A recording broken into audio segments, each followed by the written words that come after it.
This is a presentation by Allison Wilson of the Huron Historical Society. It is about Huron Heights and its surrounding community.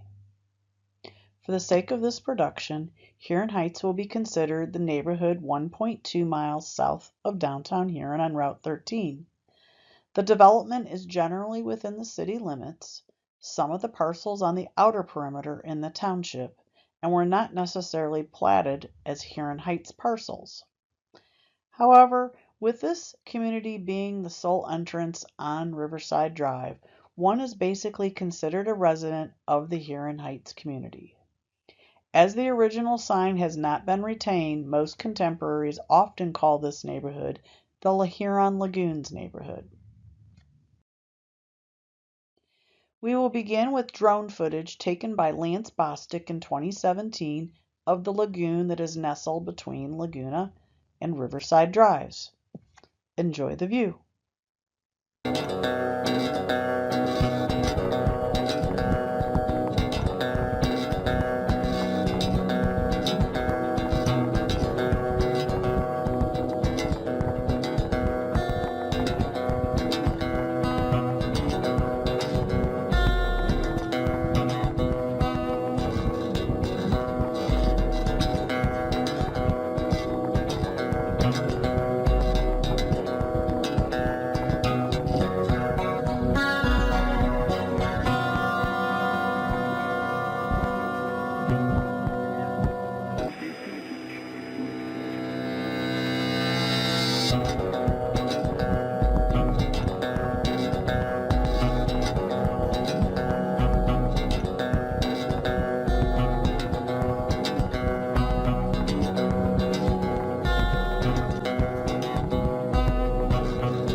I begin with this brief timeline as a framework for the development's origins.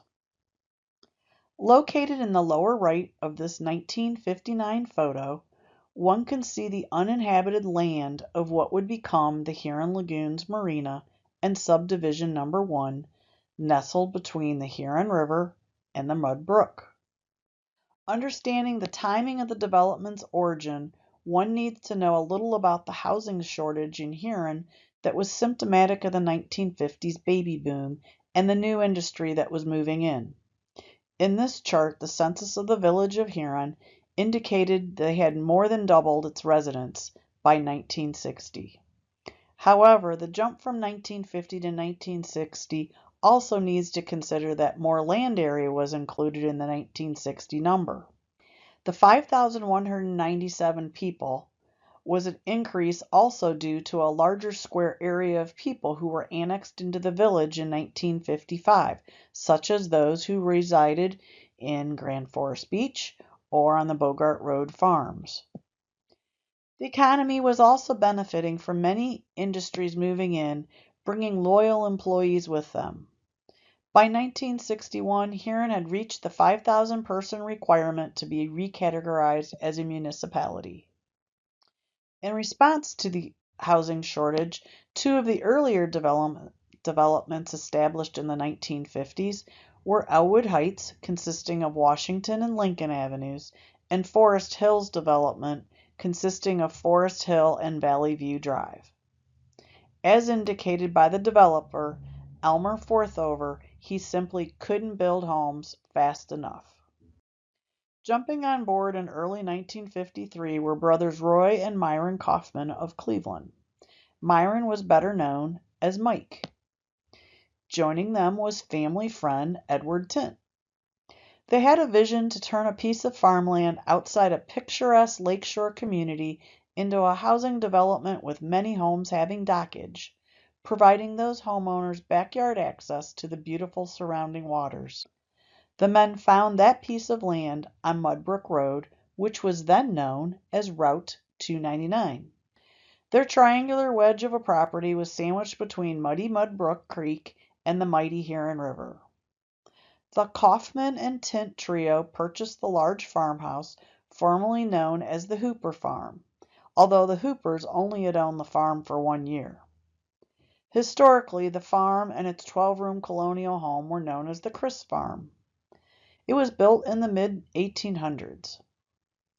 In this new subdivision, the address of this home would become 50 Riverside Drive. The three men renamed the property KTK Farm.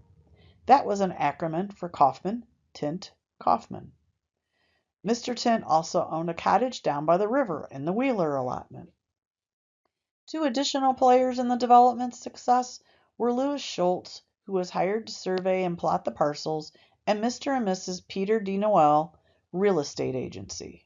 They conducted the real estate transactions. In 1955, Huron Village approved the subdivision and secured agreements for utilities. The Huron Heights Corporation was formed to include the trio of men as well as George Schemenauer of Sandusky. Pictured here is a representative from Ohio Edison congratulating the Huron team of leaders on their completion of the gas lines. From left to right are Roy Kaufman, Jerry Biesing, who is the general manager, and Lee Omer, who is the real estate agent. The previous year, the trio had formed a relationship with George Schemenauer to include 20 shares ownership for him in the Huron Heights Corporation. They had contracted him to clear the land for homes, creating wooded lots. He was assisted by Bob Schuster of Berlin Heights. They would also dig the lagoon. Note in this schematic that a hotel was intended. This was the only element of the vision that had never come to fruition. We will begin with a discussion of the first phase of construction. Subdivision number 1 was first. Note in this drawing that the street titles vary from the end product. Riverview Drive was renamed Laguna. Brookside Drive was renamed Marina. Only the western portion of Laguna was part of Subdivision 1. Majoy Builders were one of the construction companies on these streets.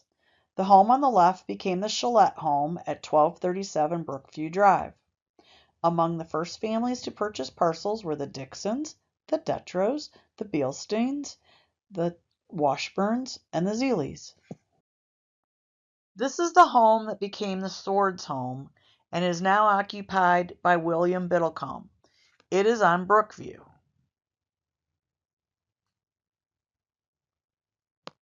In this first video I'm going to show you, you will see the original entrance sign to Huron Heights and the homes on Brookview and Riverside that were first built. Behind the entrance, you will see columns that are the porch of the Kaufman home.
In the next video, you will see the men building the dike needed to divert the water away from the project so that they could dig the canal.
Continuing with these videos, you will see the dredging that began in the cold of December 1954.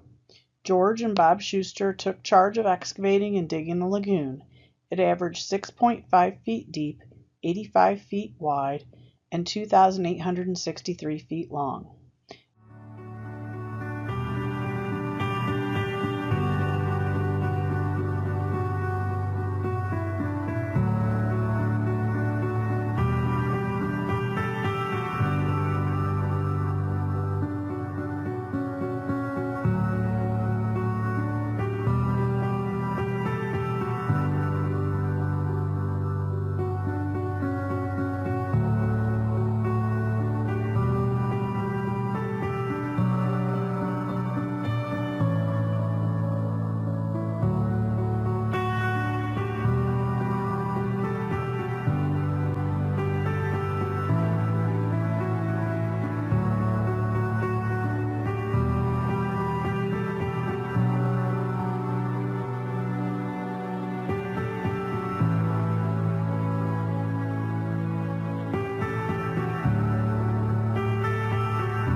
On July 17, 1955, the grand opening of the Huron Heights Lagoon was celebrated with a ribbon-cutting ceremony. The 30-boat flotilla began the parade at De Noël's Huron Marine Park. In this photo, it is pictured on the right. That marina is still located on the west side of the river, north of the Huron River Bridge.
With the parade completed, more than 200 people celebrated after the boats were moored.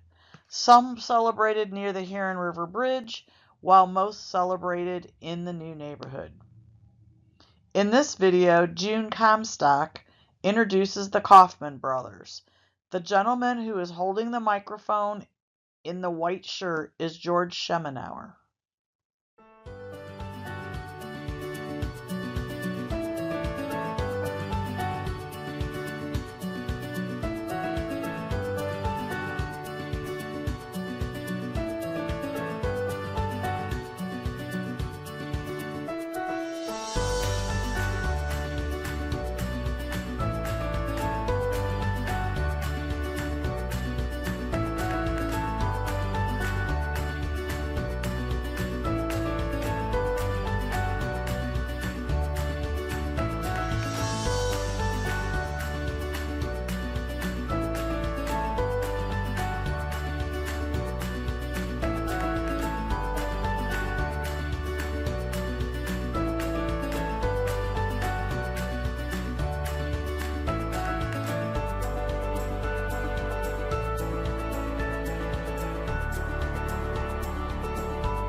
What's next? The vision for the neighborhood also included a golf course. This is a Huron Reporter announcement of September 1960. It shows Dick Palmer of Vermilion and the president of Golf Inc., who is talking to Roy Kaufman while standing at the first tee of the proposed 18-hole golf course. This article also noted that the Phil Lorcher home would become the clubhouse with practice greens between the clubhouse and the first tee.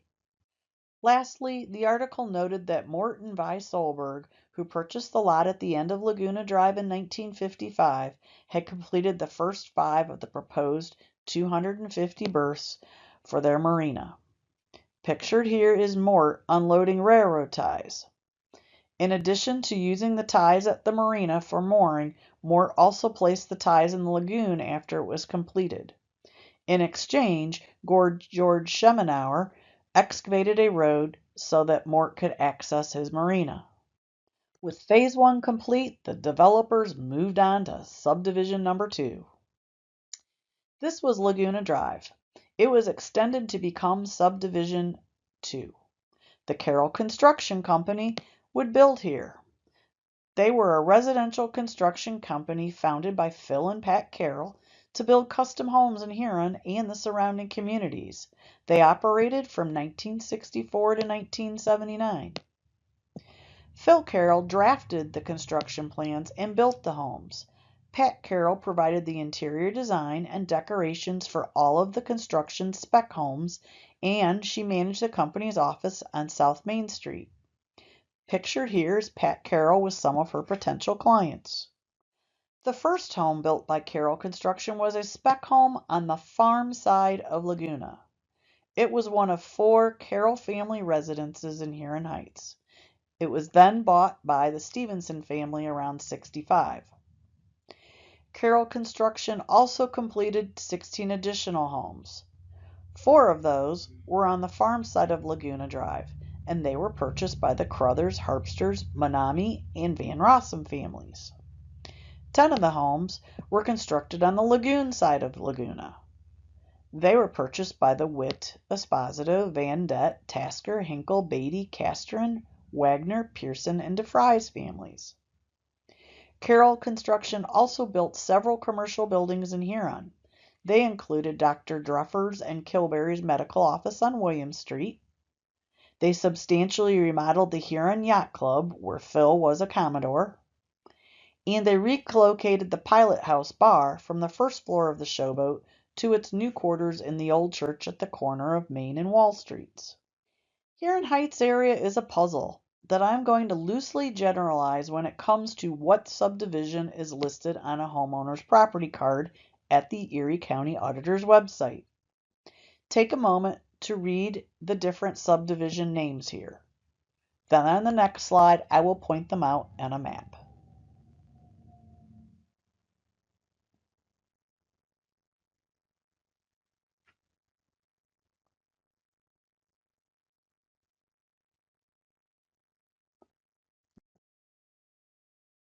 Rather than show individual maps from an auditor's site, I chose to look at the neighborhood as an overview on one map. Let's start on Route 13 on the left. The purple dot is the Riverside Drive entrance that holds all the other subdivisions hostage. Let's drive east on the Black Road. Shelter Bay condominiums are on the lot of the former Kaufman home labeled SB in orange.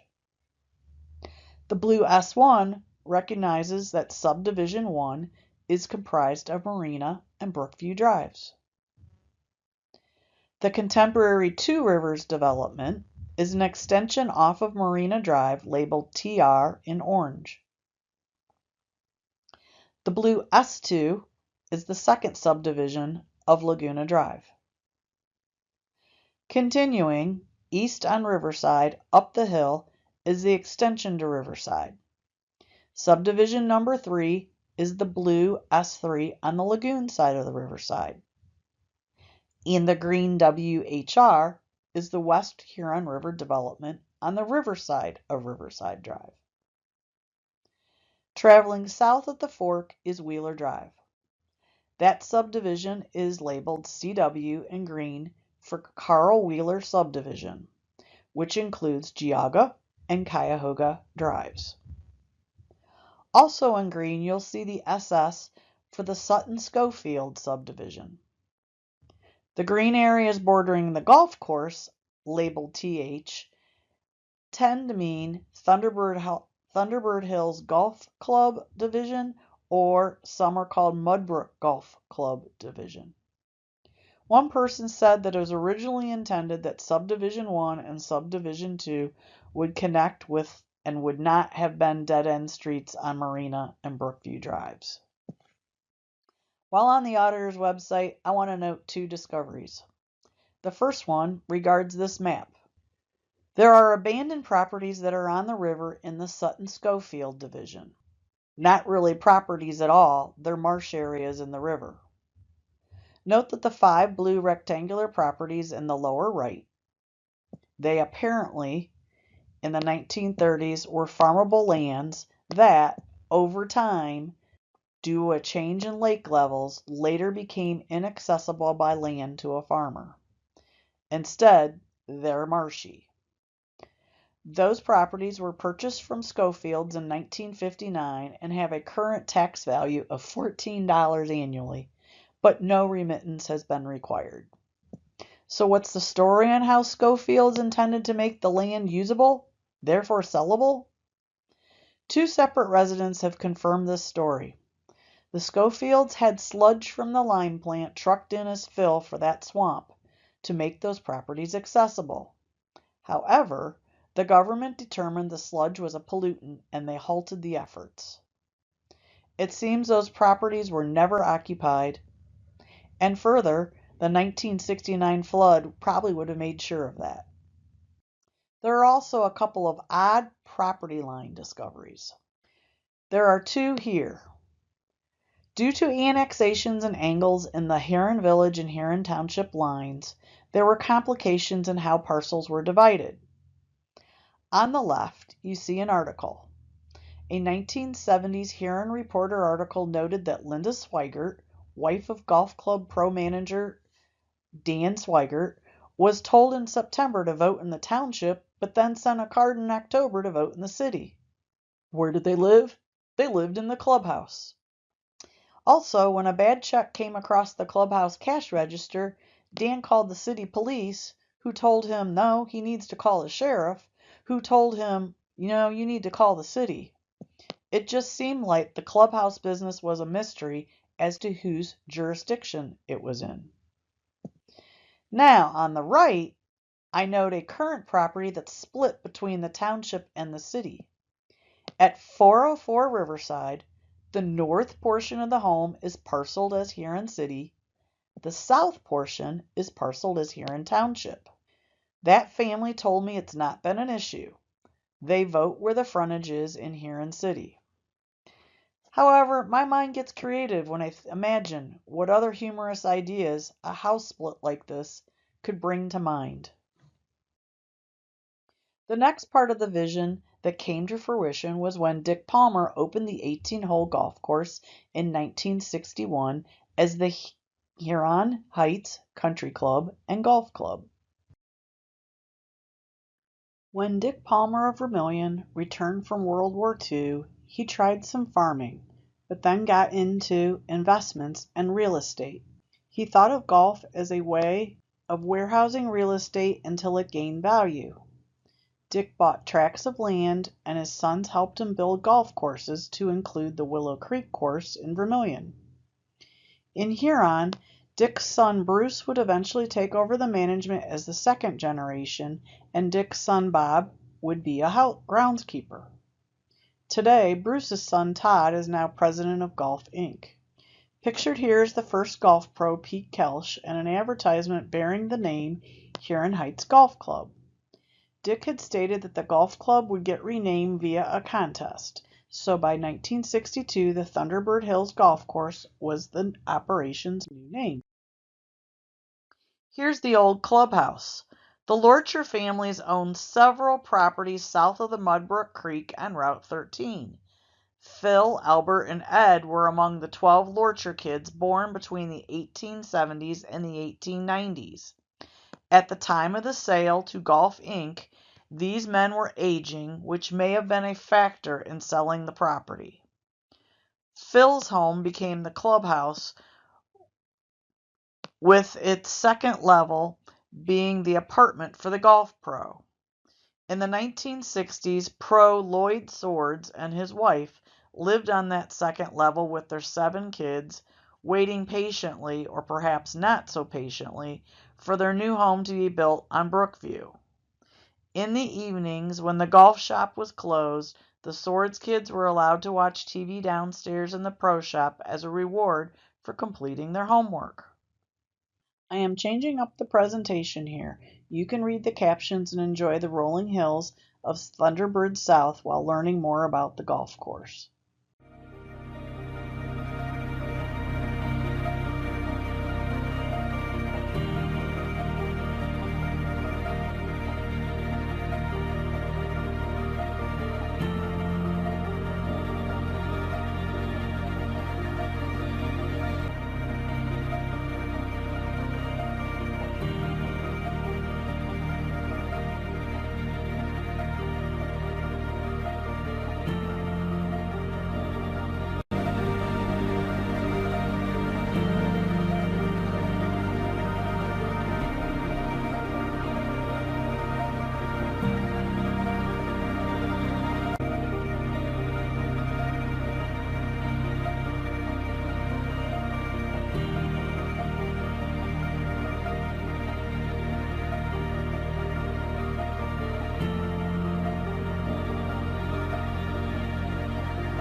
Before I continue with details of the marina, I would like to share more human interest stories of the residents of the various subdivisions. There was an interesting discussion on Facebook a couple years back asking if anyone remembers the big house when you entered Riverside Drive. Here are a few of the comments. Danny and Debbie lived there. Unc, who's referring to Uncle Roy Kaufman, lived in the back. It was a little bit Addams Family-ish to me. It was creepy. We would wander through it, and once we fell through a plank. This was not surprising, as it sat abandoned for a long time. It was there where the fire department trained on Monday nights, until they actually burned it down to the ground as part of their training. What a motley crew. Yes, the Motleys lived on Brookview. For decades, this street planned socials. These photos are of a Christmas party in 1962 and the Chilette girls standing on their front porch. Some of the other residences are listed.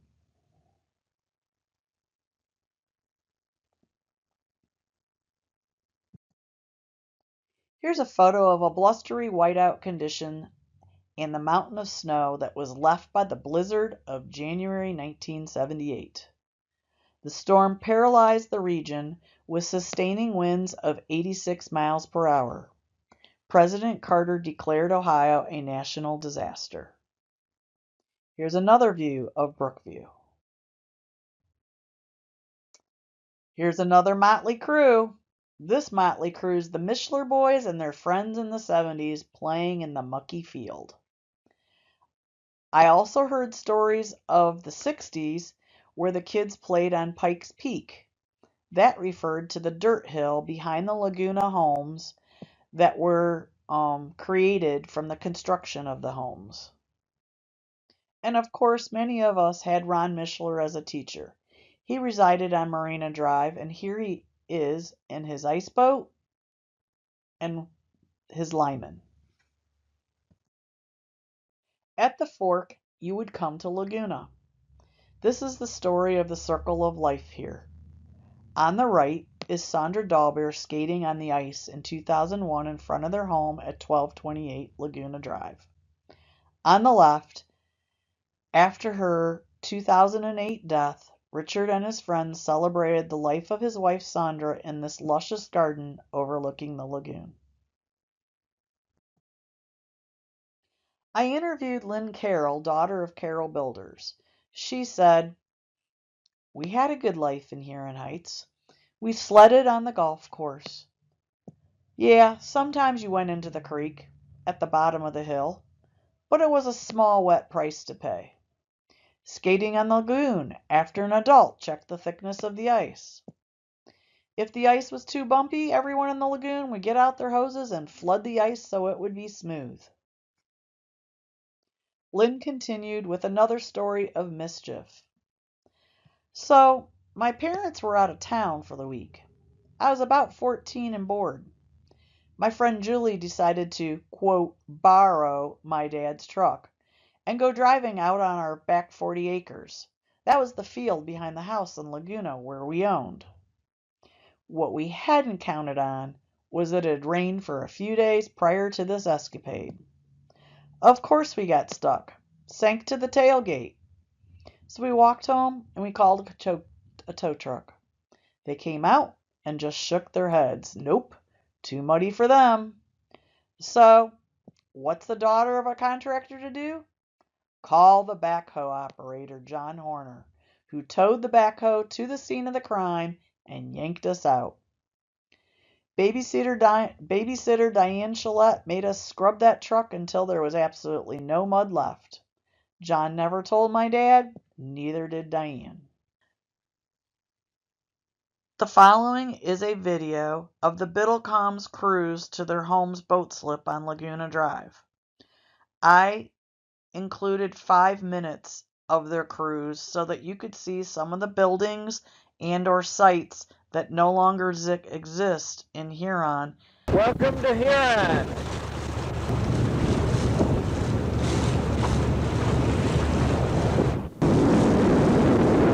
Here we are entering the Huron River. And I don't know if the sun's too bright here, maybe it will be. We're giving a guy a tow.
Here's the Huron Yacht Club.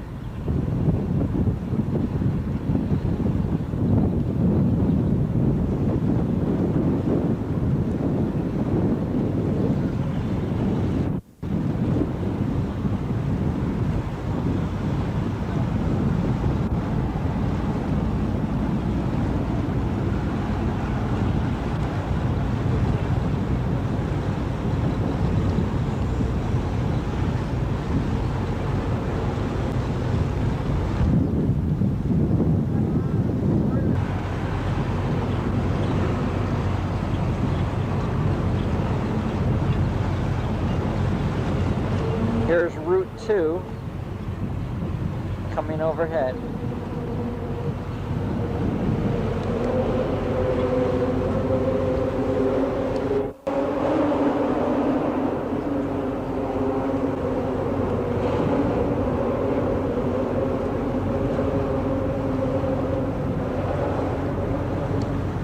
And the Conrail Bridge right next to it. Holiday Harbor Marina. We're getting close to home now. And the Huron Lagoons Marina at the end of our street.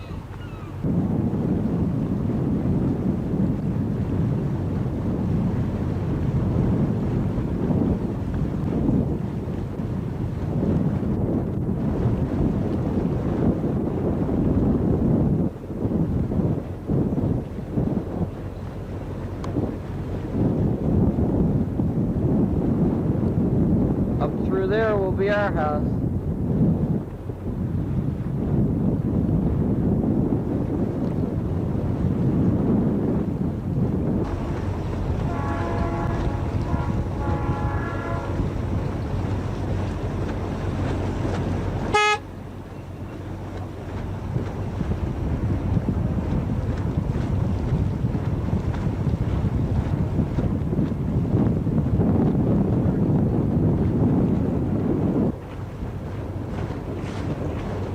Here's the end of our lagoon coming up here.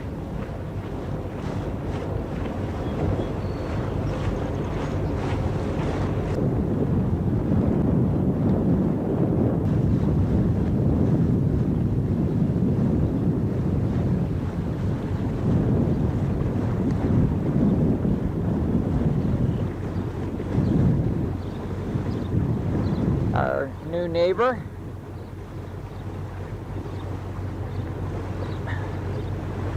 Started at about the same time as our house, but still not finished.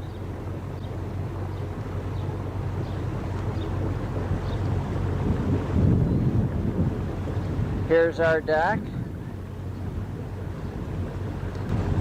There's our house.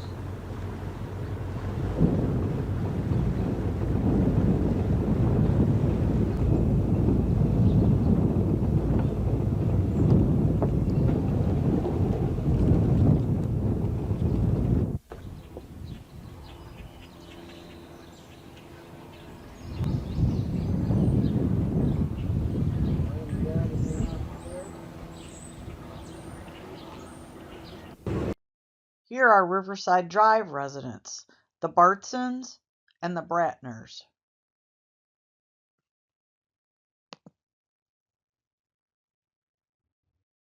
In the 1950 census, Carl Wheeler's occupation was listed as buying hides and furs in Sandusky.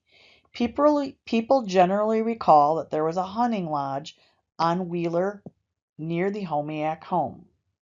The Schofields also hunted the area for muskrats, and the Solbergs were drawn to the fishing on the river. So there is a pattern that older cottages pre-existed the Huron Heights for the purpose of hunting and fishing. As such, the area had its own stone road access south of Lorchers, noted by the white line. Grant Meyer relayed a unique situation he would find himself in during the winters of living back in those boonies. Grant became a Huron dispatcher and then a police officer in the 50s and 60s. It was imperative that he get to his shift. The cruiser would get stuck on that gravel road that I marked in white. Sometimes he would need to send for the snowplow to help him get to work because the stone road was not public street that would regularly be plowed. Other inconveniences would be the difficulty the utility companies had getting services, including the phone, to this area. Also, irreplaceable family photo albums were lost in that 1969 flood. But Grant still lives on Wheeler. He notes that the beauty and the quiet are worth the location. Years ago, if you continued down Wheeler Drive, you would find the Tom Schofield property. He had a fishing charter business, and he paid tribute to the legend of the serpent who lives in the waters by building the serpent that his family calls Bessie. Growing up, Tom would come from North Ridgeville to a cabin on the river to fish and hunt in the summers. Hunting muskrats was his favorite. He and the family eventually moved to Wheeler and they rented. They built a home that could be seen on the hill from the Route 2 bridge. According to a family member and a resident, the Schofields had a little marina out back and rented spots. With Bessie having disappeared from the river for several years, Tom's sons, Dale and Jerry, put the monster serpent back up. The big one was made of tires. They added a baby one made of piping. This was to honor their father on a Father's Day after Tom Sr. had died. Due to a fire, the home became unoccupied and was eventually torn down, and the property was sold to Gulf Inc. Today, the land is now protected by the Western Reserve Land Conservancy. If there is a repetitive common story about living in Huron Heights, it's that story of how much fun kids had at the bus stop. The bus only drove down the main drag, which was Riverside Drive, and turned around at Homiacs at the intersection of Wheeler and Riverside Drive. There were only 3 or 4 stops, so many kids congregated at few stops, and many walked quite a distance to their bus stop. One April Fool's Day in the 60s, the kids played a joke on Arlene Coleman. She was the middle school bus driver for Huron Heights. They all pre-planned getting alternative transportation and not riding the bus that day. The bus driver was stumped because kids weren't at the bus stops, all except for Greg Bartson, who apparently didn't get the memo. When she arrived at school and dropped off Greg, there were all the kids waiting for her, yelling, "April Fools!" The Homiacs were known to leave their garage door open so the kids could huddle in a sheltered area while waiting for the bus. Their home was originally a cabin that predated the development of Huron Heights. With the last feature being on the marina, I will share a clip of the marina's early season prepping and launching of boats.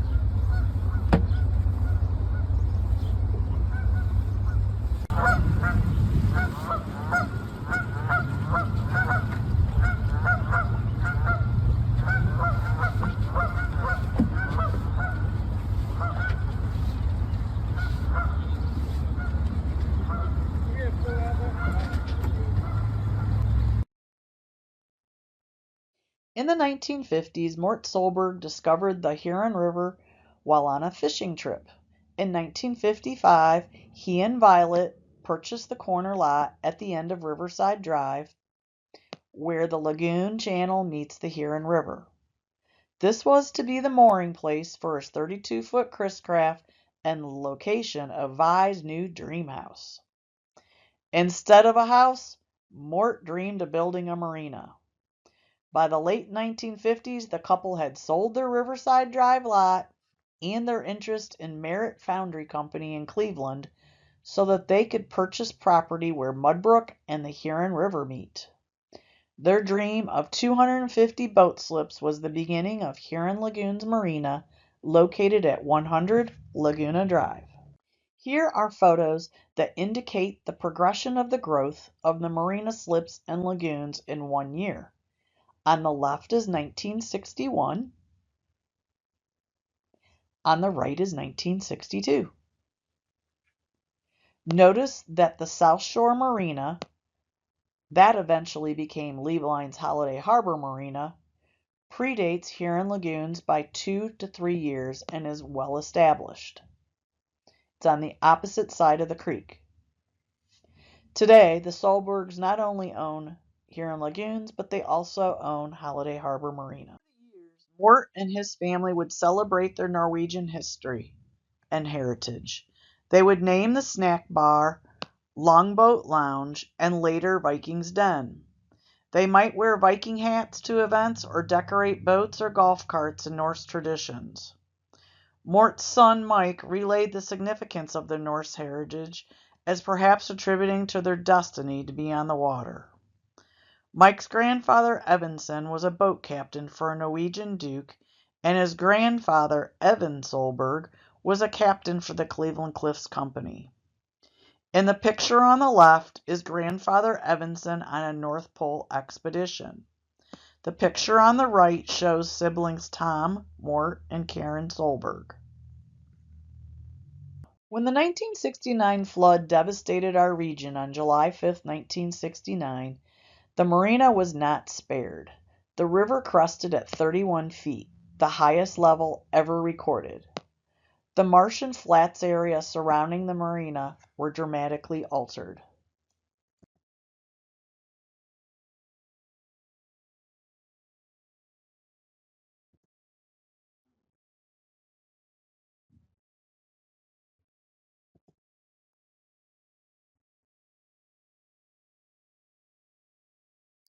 In 1966, the first marina building that included a snack shack went up in flames.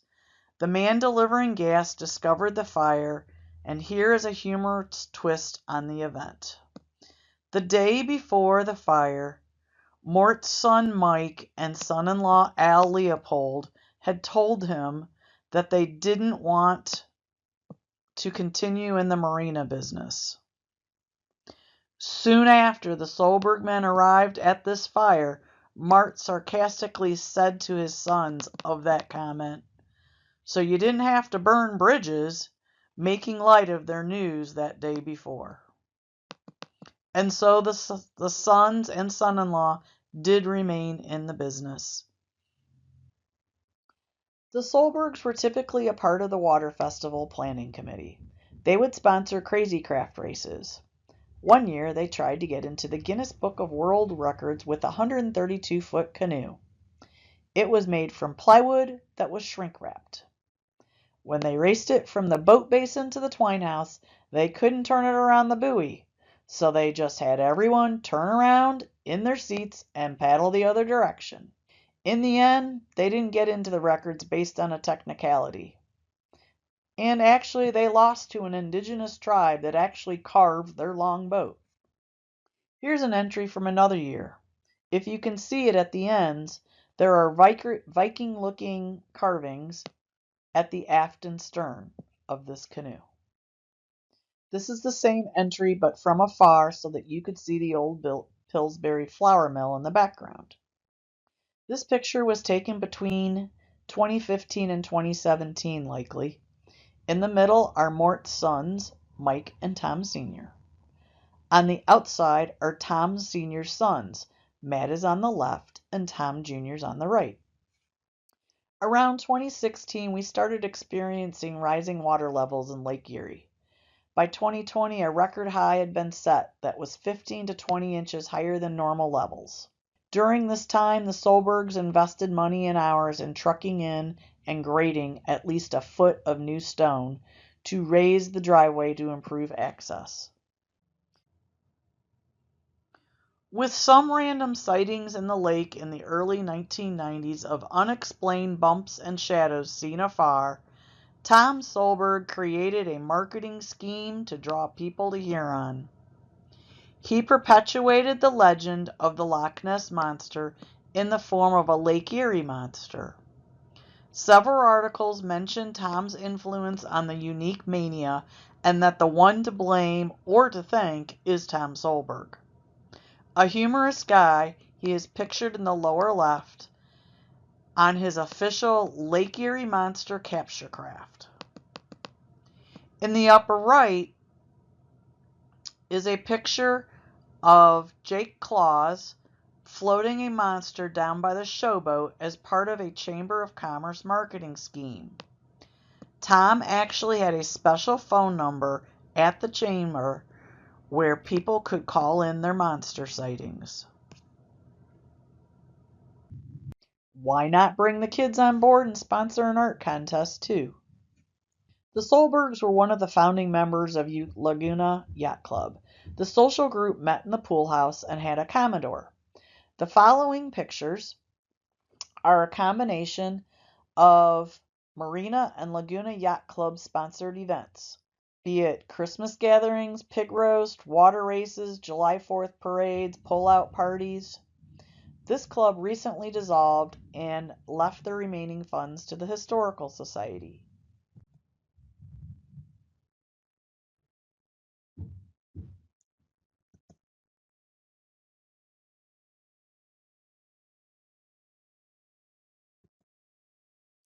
This concludes the history portion of the presentation. I will end with a video that highlights the natural beauty of the Huron River. It begins just south of Huron Township at the Huron River Valley Campground and Resort. It was taped in 2021. It culminates at the pier overlooking the lime plant that was recently demolished in 2024. Enjoy the view.